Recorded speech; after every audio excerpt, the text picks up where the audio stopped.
Kellyanne Conway is one of the most recognizable faces of the Trump administration. Her husband, George, is a conservative, but he's no fan of President Trump, and he's become a darling of the left for routinely trolling his wife's boss on Twitter. So, what's life like in the divided Conway household?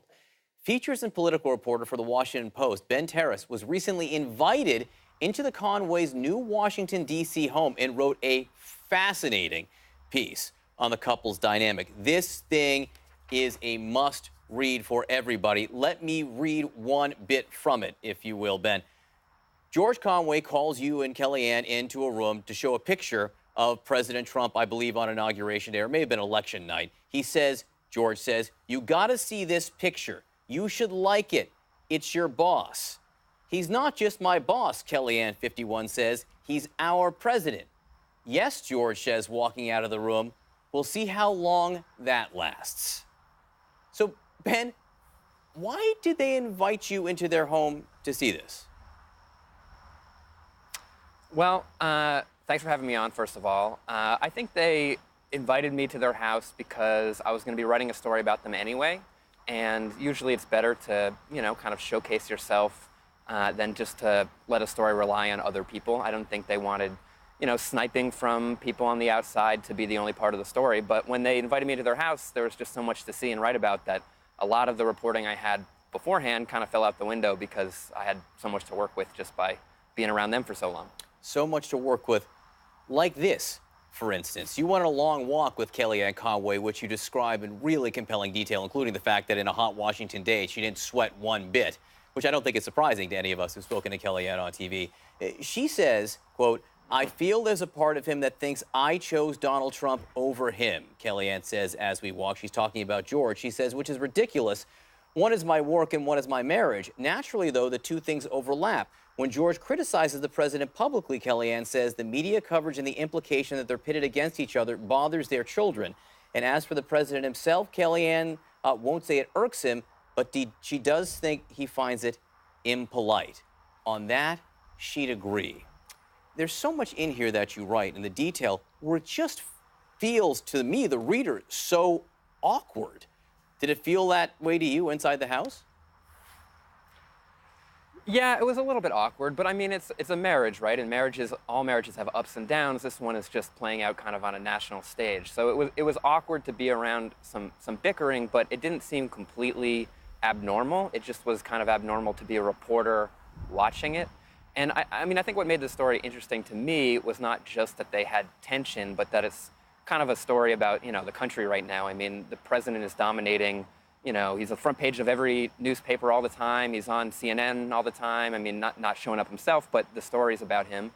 And so people just talk about him all the time. And there's fights at dining room tables around, the country. And this just happens to be kind of the biggest, example that I could possibly find. And they're just like so many couples in the country divided on their political opinions, except for the fact that one's a senior advisor to the president of the United States, and the one is stirring things up very deliberately on Twitter and social media. Do you get the sense from George that he knows what he's doing, he knows that this must upset his wife, but he just can't stop himself? Yeah, I think that's a little bit of it. I mean, what he told me basically is if he doesn't tweet, like, he'll pop. This is his outlet. This is the way that he, releases some of the pressure. Because, he's a conservative, too. This is not a Mary Madeline and James Carville situation where they're just on opposite sides of the spectrum. He's a conservative. He was almost in the Trump administration. He was going to join the Department of Justice, but then pulled himself from that process.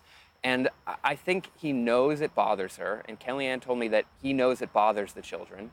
But, he is a person who has a voice, and he just kind of has to get it out there. And I'm not sure exactly what's making him press tweet and press retweet on all this criticism of the president, and it's a lot of it. But I think he just kind of can't help himself. Has she ever asked him to stop?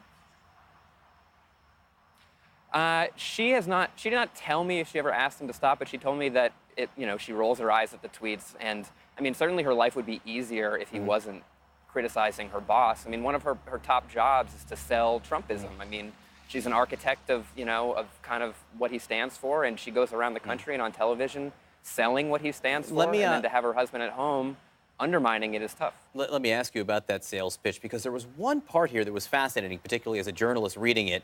You write this. You have an exchange with her over some of the language she had used. You said, "You told me you found George's tweets disrespectful. Kellyanne says it's disrespectful. It's a violation of public decency, certainly, if not marital vows." And she says that as a person familiar with their relationship. And you have to say, no, no, no, we're on the record here. I'm not going to use you as a background source, a person familiar with their relationship. There's irony here on like 14 different levels, but one of them is that Kellyanne Conway frequently criticizes the use of anonymous sources, and she's trying to be one here. Right. Yeah, I mean, you know, this is one of those things. It's not just the Trump administration. This is something that's happened in D.C. for a long time, or people trying to kind of abuse the rules of journalism, you know, going on background, being a source close to someone when it really is that person. And, you know, if you don't go off the record and both, you know, the journalist and the subject don't agree to it, it's not off the record. So she said that, and she kind of tried to weasel her way out of it, but, you know, I just printed it. Ben Terrace, as I said, this is a really wonderfully written piece. It's about a specific couple, but it's about very many married couples, as you said, an insight into, I think, a lot of relationships around the U.S. right now. So thank you for joining us this morning. Thank you for writing it. And, you know, good for the Conways for letting you in to take a look at that, because I know a lot of people have had so many questions. Thanks.